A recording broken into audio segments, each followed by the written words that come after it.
না করি মায়া, মহাধমে করো প্রভু এইটুকু দয়া। অবশ্য মহাধমে প্রভু করো এইটুকু দয়া। মোর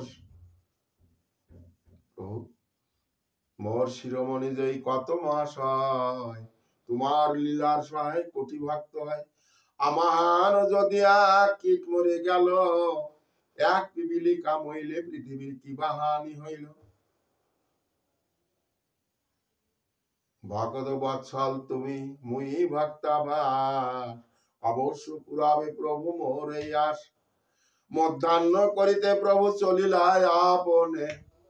মধ্যাহ্নিক স্নান সারতে করতে সমুদ্রে যাচ্ছেন মহাপ্রভু। মধ্যাহ্ন করিতে প্রভু চলিলায় আপনে। যাওয়ার সময় বলছেন, কাল আসি প্রভু, মোরে একটু দিও দর্শনে। তবে হরিদাসে করে আলিঙ্গন। মধ্যাহ্ন করিতে প্রভু করিলা গমন, সমুদ্রে গমন করলেন স্নান করতে। পরের দিন প্রাতঃকাল ঈশ্বর দেখি, মানে জগন্নাথ দর্শন করি। ঈশ্বর দেখি সব ভক্তদের লইয়া, প্রধান প্রধান যত ভক্ত, রায় রামানন্দ স্বরূপ গোসাই আদি যত ভক্তগণ, সকলকে নিয়ে করেছেন প্রভু এই হরিদাসকে দর্শন করিতে আগমন। তাই প্রাতঃকাল ঈশ্বর দেখি, জগন্নাথ দেখি সব ভক্ত লইয়া, হরিদাসে দেখিতে আইলা শীঘ্র করিয়া। হরিদাসের আগে আসি দিল দর্শন, হরিদাস বন্দনা করিল প্রভু আর বৈষ্ণবের চরণ। প্রভু কয়, হরিদাস কহ সমাচার। আর কিছু বলবেন না, শুধু বললেন যে আজ্ঞা তোমার। হরিদাস প্রভু ভক্তদের নিয়ে আসলেন। হরিদাস কহে, প্রভু যে আজ্ঞা তোমার।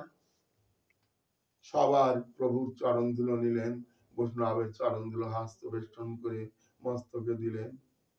প্রভু যে আজ্ঞা তোমার, ওই বলা আছে তো আগের দিন সব। অমনি অঙ্গনে আরম্ভিল প্রভু মহানাম সংকীর্তন। হরে কৃষ্ণ কৃষ্ণ কৃষ্ণ হরে হরে, হরে রাম রাম রাম হরে হরে। মহাসংকীর্তন আরম্ভ করলেন। আরম্ভ করিল মহাসংকীর্তন, বক্রেশ্বর পণ্ডিত করে আনন্দে নর্তন। স্বরূপ গোসাই আদি যত প্রভুর গণ, হরিদাসে বেড়িয়া করিতেছে নাম সংকীর্তন। রামানন্দ সর্বভৌমা সবার অগ্রেতে, হরিদাসের গুণ প্রভু লাগিলা কহিতে। হরিদাসের গুণ কহিতে কহিতে প্রভুর হইল যেন পঞ্চমুখ। হরিদাসের গুণ কহিতে কহিতে মহাপ্রভুর বাড়ে মাসুক। হরিদাসের গুণে সবার বিস্মিত হয় মন, সর্বভক্ত যে হরিদাসের চরণ। হরিদাস নিজ অগ্রে প্রভুরে বসাইল, নিজ নেত্র মুখপদ্মে দিল। হৃদয়ে ধরিল প্রভুর যুগল চরণ, সর্বভক্ত পদরে নমস্তক ভূষণ। প্রভু চরণ দুখন বুকের উপরে তুলে ধরেছে, ওই বসিয়ে চরণ দুখন বুকের উপরে নিয়েছে তুলে, আর হস্ত বেষ্টন করে সব বৈষ্ণবের চরণ দিল। বৈষ্ণবরা বললেন, আজ হরিদাস ঠাকুর আমাদের সবাকার চরণ ওই বাধায় রয়েছে।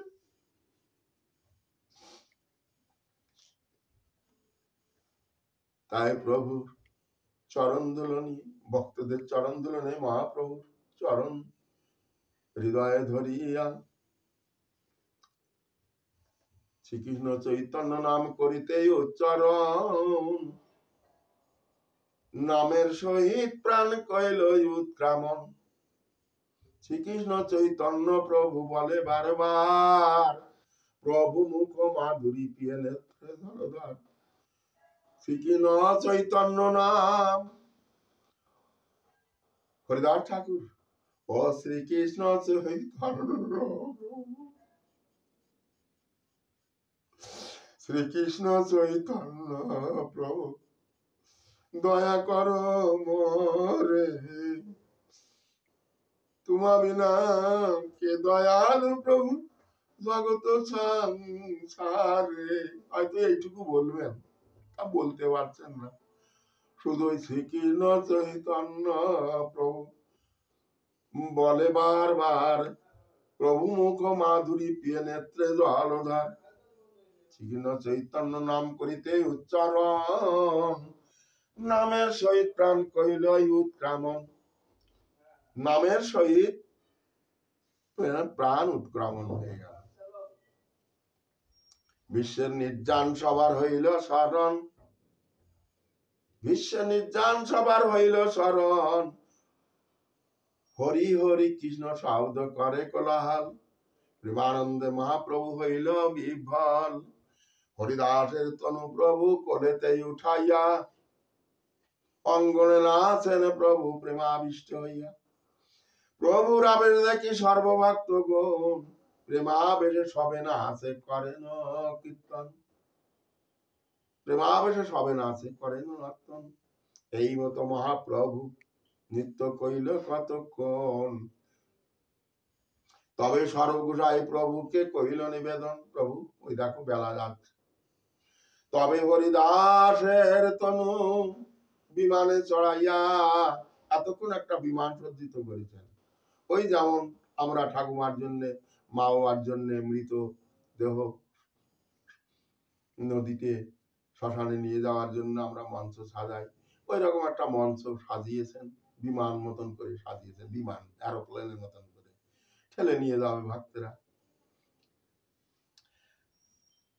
তাই হরিদাসের তনু প্রভু বিমানে চড়াইয়া, সমুদ্রে লইয়া গেল কীর্তন করিয়া।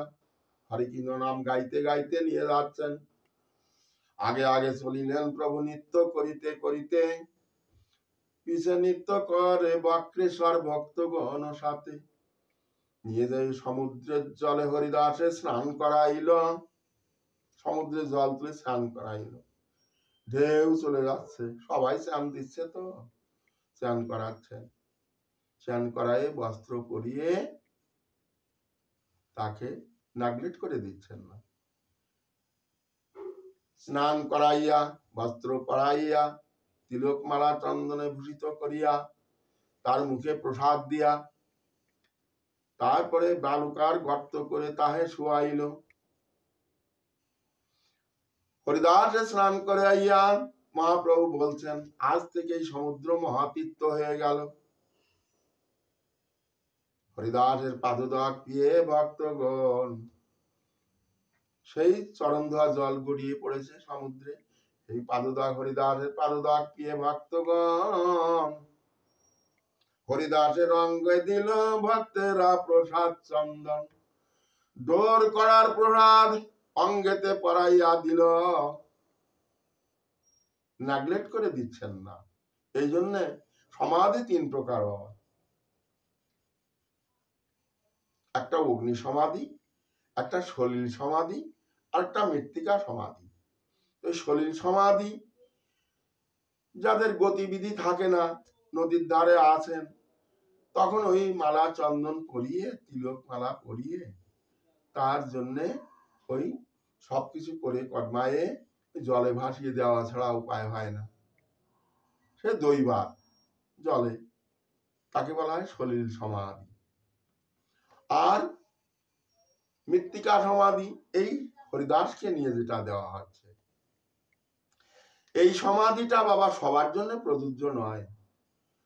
ওই ঠাকুর হরিদাসের মতন ব্যক্তি যারা হয়েছেন, সেই সমস্ত মহাত্মা ব্যক্তিদের জন্যই এই সমাধি। কেননা পুরুষানুক্রমে ছেলেরা বাবার জন্যে বা আত্মীয়রা আত্মীয়ের জন্য কেউ পুরুষানুক্রমে তার সেবা শুশ্রূষা করতে পারবে না, আর সে সেবা শুশ্রূষা করবার মতন ব্যক্তিও নয়। যার ভোগ বাসনা লিপ্সা এই জগৎ থেকে সব সমাপ্ত হয়েছে, তার জন্য হয় মৃত্তিকা সমাধি। অতএব শিষ্যরা পুরুষানুক্রমে গুরুদেবের জন্য ওই গুরুদেবের সেবা শুশ্রূষা করে, সময় মতো দাতন, সময় মতন বস্ত্র, সময় মতন খাবার, সময় মতন শয়ন, সময় মতন উত্থান, সময় মতন তার বাতাস, এগুলো করে সময় মতন তার সবকিছু ওই পুরুষোত্তমের শিষ্যেরা পালন করে গুরুদেবের জন্য। এরকম কোন কোন গুরুদেবের জন্য এরকম নিয়ম আছে। কিন্তু বাবা আমি নিজে ব্যক্তিগতভাবে অগ্নি সমাধিটাকেই বেশি পছন্দ করি। কেননা এই অগ্নিতে ভগবান ব্রহ্মা উনি গ্রাস করেন। ব্রহ্মাতে দিলে বাবা বিজ্ঞান মতে তার দুর্গন্ধ নাশ হয়ে যায়, তাতে জীবাণু থাকলে পুড়ে তা ভস্ম হয়ে যায়।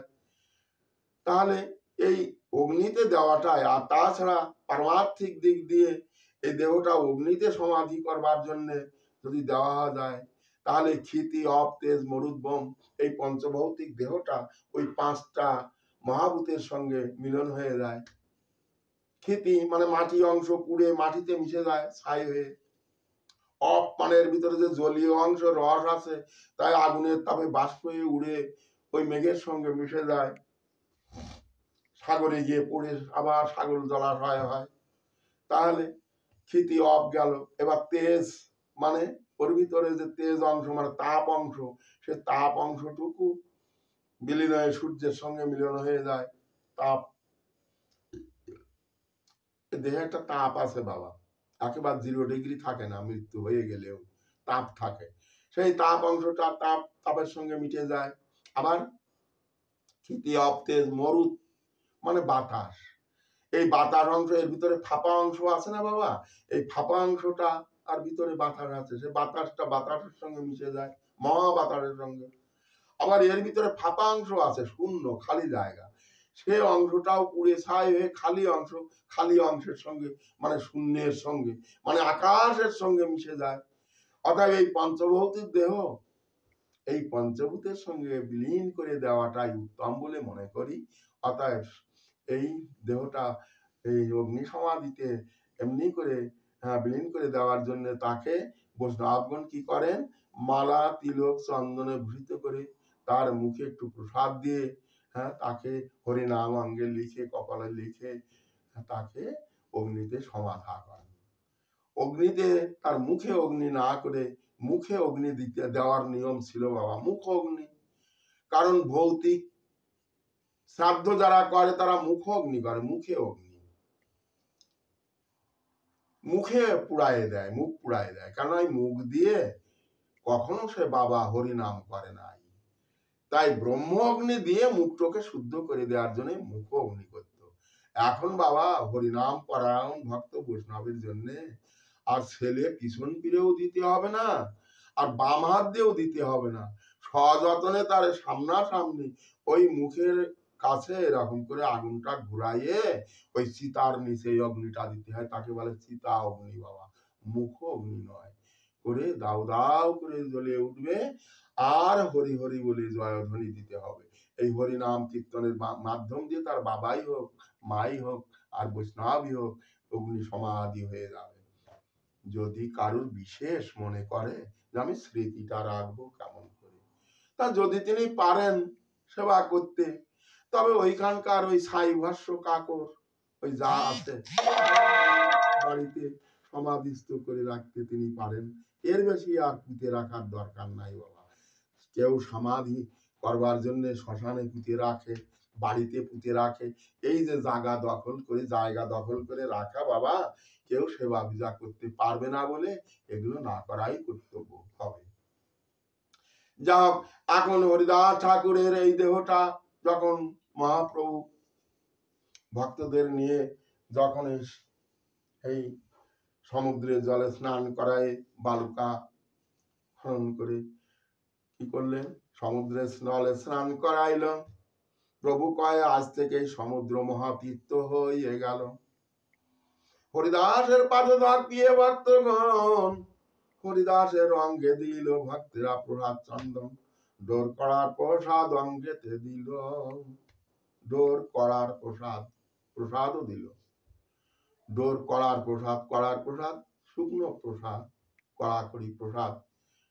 আবার কেউ ওই কড়াকড়ি যাও তুমি বৈতরণী পার হয়ে যাও, তাও দিল, কড়াকড়ির প্রসাদ অঙ্গেতে দিল, ডোর কৌপিন দিল, খাদ্য খাবার দিল, শুকনো প্রসাদ দিল।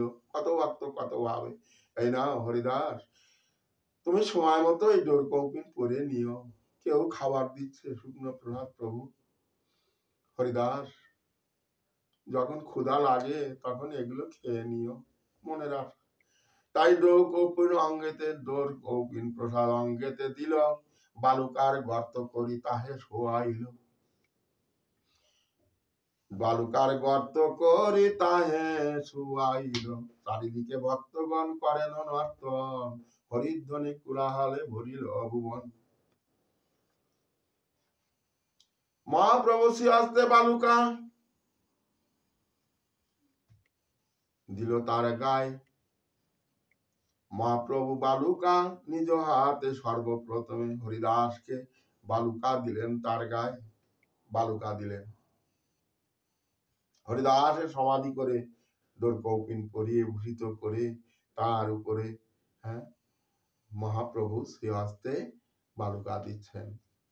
একটা আবরণ করে দিয়েছেন উপরে, যেন মাটিটা ঝরঝর করে একেবারে গায়ের উপরে না পড়ে, একটা মাথার মতন করে দিয়ে ওর উপরে দিয়ে মহাপ্রভুকে বালি চাপা দিচ্ছেন। দিয়ে তারপরে মহাপ্রভু যখন প্রথমে বালুকা দিলেন, মহাপ্রভু যখন বালুকা দিলেন, মহাপ্রভু কৃপা করে বালু দিল তার গায়ে। আর আর ভক্তরা আসিয়া বালুকা এক মুষ্টি দুই মুষ্টি করে দিচ্ছে। সব ভক্তরা দিবে তো? এমনি করে হরিদাসের সমাধি পূর্ণ হয়ে গেল। কেউ কেউ দাঁড়িয়েছিল উপরে, তারা দেখছিল কি করে গোসাইরা হরিদাসকে নিয়ে। কতজনে হরিদাসকে নিন্দা করেছে, যে সব ব্রাহ্মণরা তারাও এসেছে দেখতে। সবাই দেখছে, কেউ না কেউ কিছু করছে। আমরা তো কিছু করলাম না। যারা নিন্দা করেছিল হরিদাসকে, তারা ভাবছে সেই সব ব্রাহ্মণের দল, ব্রাহ্মণের গণ, তারাও এসেছে দেখতে। কত ভক্ত তাই দেখছে, না হারে হরিদাস ঠাকুর তাহলে নিশ্চয়ই জগতের কেউ। তাহলে এত মানুষ কেন সমাগত হয়ে সবাই হরিদাসের জন্য আহ্বান করছে, আর হরিদাসের জন্য সবাই কিছু না কিছু করছে। কেউ নাম করছে, কেউ ঠেলে এনেছে, কেউ পাথর বয়ে নিয়ে আসছে, ওই বান্ধন করে দিতে হবে, কেউ বা উৎসবের জন্য আয়োজন করছে এরকম, কেউ বা ফুল মালা দিচ্ছে, কেউ বা ফুল ছড়াচ্ছে, কেউ বা নাম কীর্তন করছে, এরকম নানা রকম ভাবে নানা জনে কত কাজ করছে। কেউ হরিদাসের সমাধিতে বালুকা দিচ্ছে, কেউ ওটা পিঠে সমান করে দিচ্ছে, দিয়ে গেঁথে দিচ্ছে। আমরা তো কিছু করলাম না। তো যাক, সবাই যখন এক মুঠো করে বালি দিচ্ছে, তো এক মুঠো বালি দিয়ে যায়। তো এক মুষ্টি বালুকা তুলে যখন হরিদাসের সমাধিতে দিল, প্রেমের বন্যায় সেও ভক্ত প্রেমে ভেসে গেল। নিতাই গৌরীতানাথ প্রেমানন্দে হরি হরি বল। এমনি করে মহাপ্রভু কত লীলা করে গোরা রায়, তার সীমা সংখ্যা সবকিছু কখনে না যায়। তো এই হরিদাস সমাধি করে কি করলেন, সমাধিস্থ করে চারিদিকে প্রস্তাব দিয়ে সমাধিটা আবার বেঁধে দিলেন। আবার চারিদিকে মহাবরণ কইল, তাহা বেড়ি করে প্রভু নর্তন কীর্তন, হরিধ্বনি কোলাহলে ভরিল ভুবন। হরিদাসের সমাধি করে বেষ্টন করে একটা পাঁচিল করে দিল, যেন শিয়াল কুকুরে এসে অপজীব অপদেবতা এরা এসে যেন পাত না করতে পারে, যার জন্য একটা পাঁচিল করে দিলেন। যারা জগন্নাথ মন্দিরে গিয়েছেন, হরিদাস সমাধি দর্শন করতে গিয়েছেন, দেখে আসবেন। সেই প্রাচীর বেষ্টন করিয়া করিল নাম সংকীর্তন, তবে ভক্তগণ সঙ্গে সমুদ্রে করিলা প্রভু জল কেলি রঙ্গে। সমুদ্র মহাপ্রভুকে এই হরিদাস ঠাকুরকে প্রদক্ষিণ করে সবাইকে নিয়ে সমুদ্রে স্নান কেলি রঙ্গে, স্নান করলেন সমুদ্রে নেমে।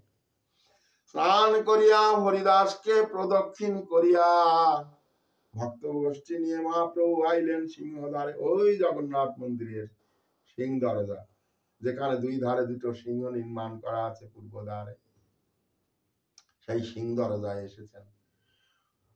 সেই সিংহ দরজায় আসিয়া প্রভু পশারের ঠাই, ও ধারে বিরাট অঞ্চল নিয়ে, সেখানে পশারীরা সব নিয়ে পশার নিয়ে বসেছে বেচা কেনা করবার জন্য। অন্ন ব্যঞ্জন, মিষ্ট দ্রব্য, খাদ্য খাবার কত কি নিয়ে বসেছেন সব। তাই পশারি ঠাই আচল পাতিয়া প্রসাদ মাগিল তথায়। প্রভু হরিদাস ঠাকুরের মহোৎসবের তরে প্রসাদ মাগিয়ে ভিক্ষা দেহ তো আমারে ওই আচল পেতে ধরেছেন। আমার হরিদাস ঠাকুরের মহোৎসবের জন্য আমাকে ভিক্ষা দাও।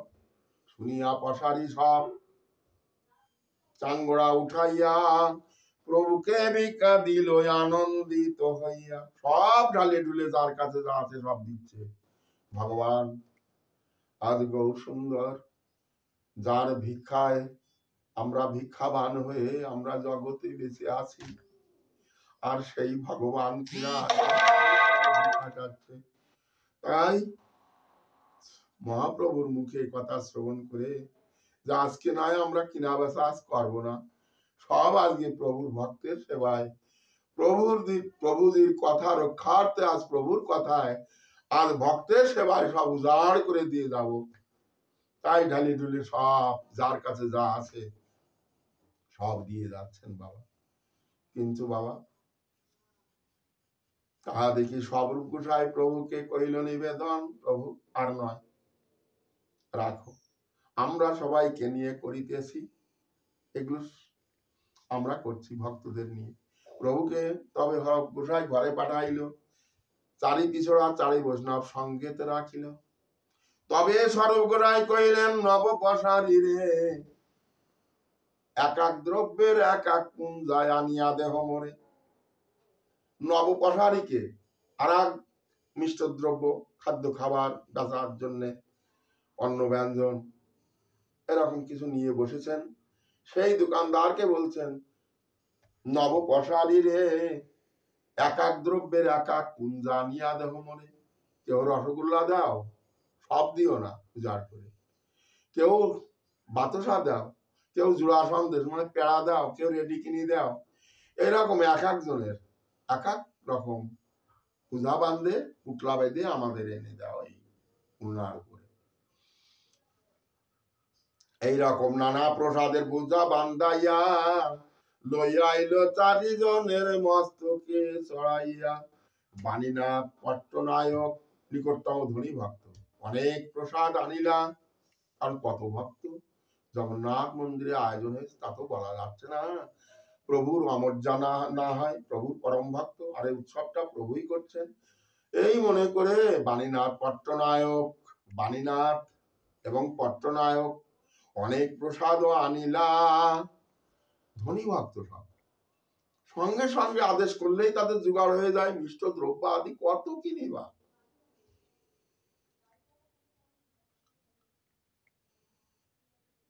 তাই বাণীনাথ পট্টনায়ক অনেক প্রসাদ ও জানিলা।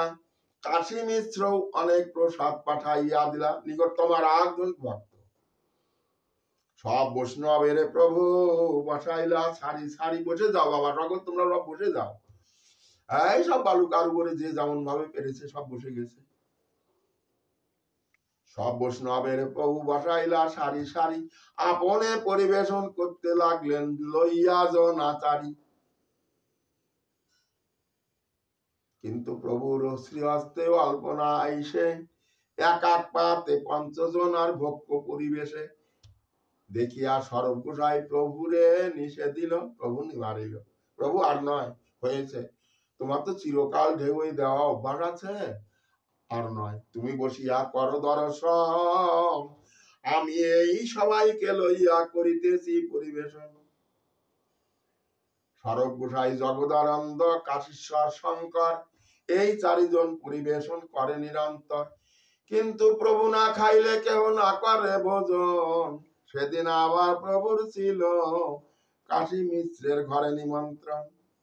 সেদিন কাশী মিশ্রের ঘরে প্রভুর সেবা নিতে যাওয়ার কথা ছিল, কিন্তু এই অবস্থায় আর তো যেতে পারবেন না। কাশী মিশ্র বুঝতে পেরে আপনে কাশী মিশ্র আইলা প্রসাদ লইয়া।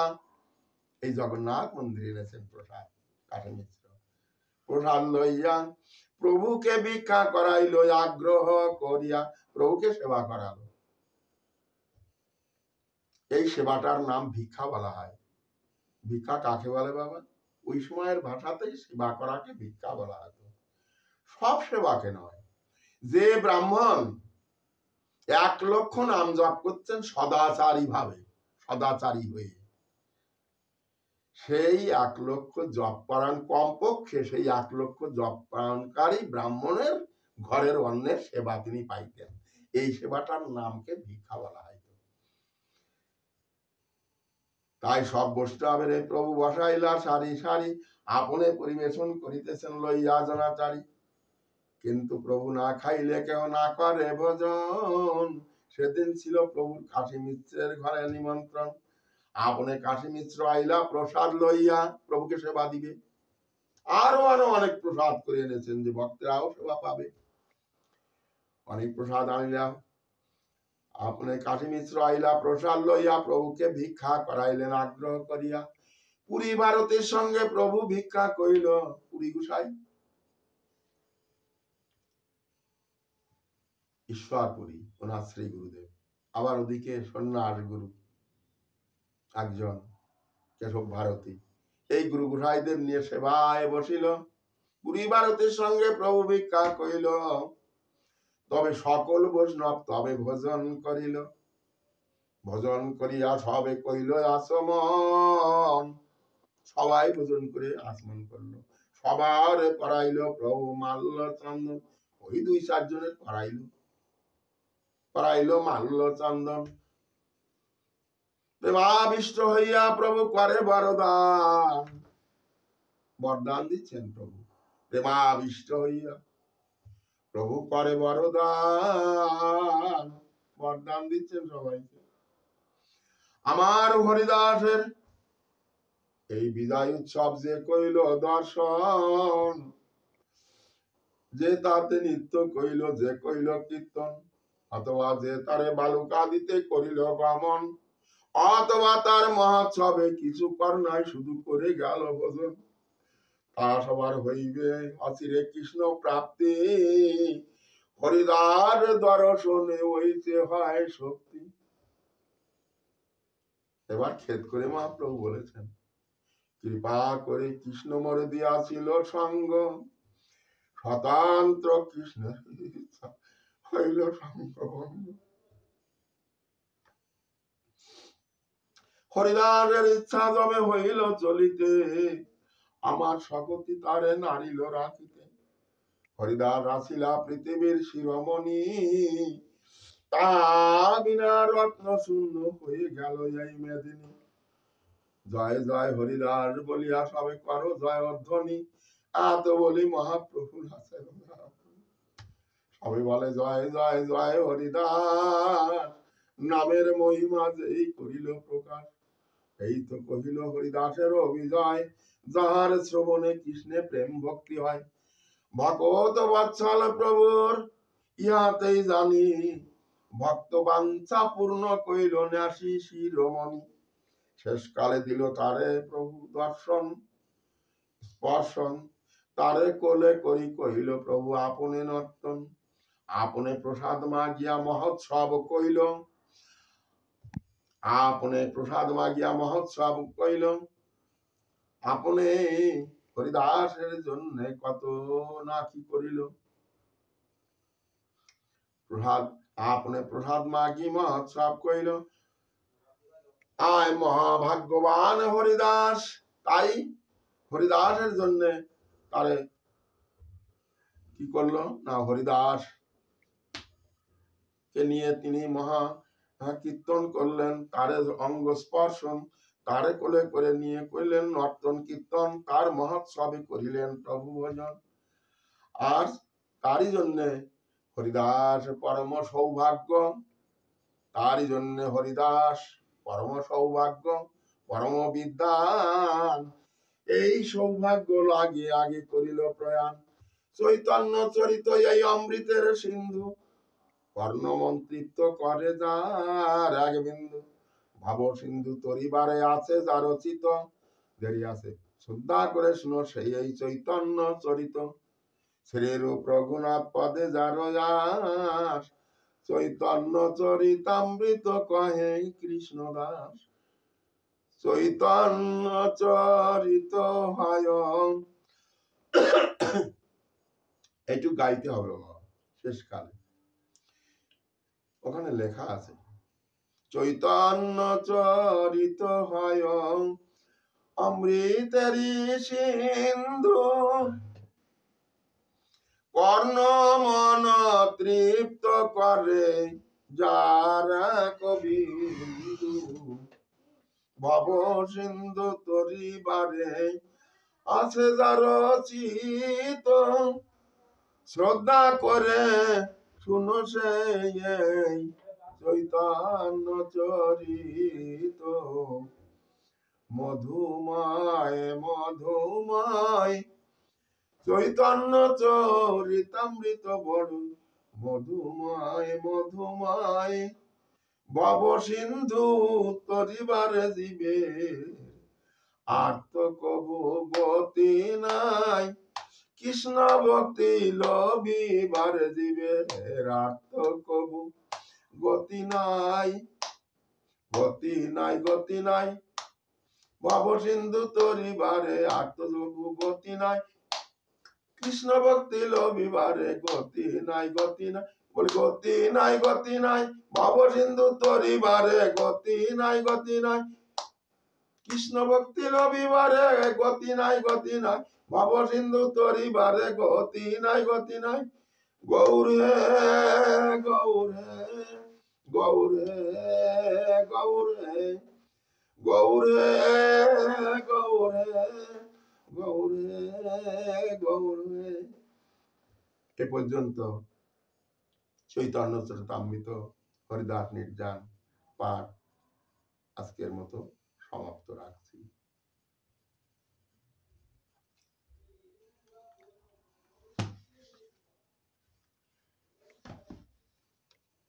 কণ্ঠটা ভালো লাগছে না বাবা, বিশেষ করে কয়েকদিন সর্দি ধরেছে, ভারী সমস্যা হচ্ছে বাবা, আর বয়সও বেশ খানিক হয়ে গেছে বাবা, তা প্রায় 85 86 এরকম। এসো নিয়ে যাও।